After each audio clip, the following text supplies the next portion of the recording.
Maharana foods બારડોલીની એક most trusted અને famous brand. તો ચાલો થોડી વધુ માહિતી મેળવીએ એમની સેકન્ડ જનરેશન સાથે. તમારા આ બિઝનેસની શરૂઆત ક્યાંથી કરી અને કઈ રીતે કરી? 1982ની અંદર અમારા ફાધર જીવનસિંહજી જૈન એમણે એક નાની અમથી દુકાનથી સિંગ ચણાથી પ્રોડક્ટથી બિઝનેસની શરૂઆત કરી અને ત્યારથી ચાલતા ચાલતા આજે 42 વર્ષ કમ્પ્લીટ થયા છે મહારાણાને. આ મહારાણા નામ એ તમારા માઇન્ડમાં કઈ રીતે આવ્યું?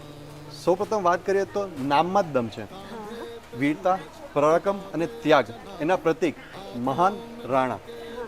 મહારાણા એ રાજસ્થાનના મેવાડના અને અમે પણ મેવાડના ઉદયપુરના.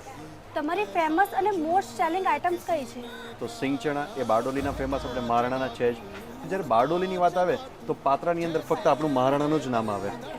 હમણાં તમે કીધું કે 42 વર્ષ પૂર્ણ થયા છે, તો એનું સેલિબ્રેશન કઈ રીતે કર્યું? 42 વર્ષ અમે અલગ અલગ રીતે ઉજવ્યા. જેમ કે 5 તારીખથી લઈને 12 તારીખ લગીને અલગ અલગ રીતે અમે ઉજવવાની કોશિશ કરી. સૌથી પહેલાં અમે 5 તારીખના દિવસે બ્લડ કેમ્પ રાખ્યો, પછી બાળકોને નોટબુકનું વિતરણ કરાવ્યું. પછી અમે હમણાં રિસન્ટલી 9 તારીખે મતલબ ગઈકાલના દિવસે અમે જ્યારે મહારાણા પ્રતાપ જયંતિ હતી તે દિવસે અમે બાળકોને અલગ અલગ વક્તૃત્વ સ્પર્ધા, ડ્રોઈંગ કોમ્પિટિશન એ રીતે કર્યું. અને આજની તારીખે અમારે ત્યાં વ્હીલ ઓફ ફોર્ચ્યુનનું પણ એક રાખ્યું છે કે જેની અંદર મિનિમમ તમે પરચેસિંગ કરો છો 2000ની તો અમે એમને કમ્પ્લિમેન્ટરી આ ટાઈપની ગિફ્ટ આપીએ છીએ. તો અલગ અલગ એનઆરઓમાં જ્યારે અલગ અલગ રીતે અમે એને સેલિબ્રેટ કરવાની કોશિશ કરી છે. યસ.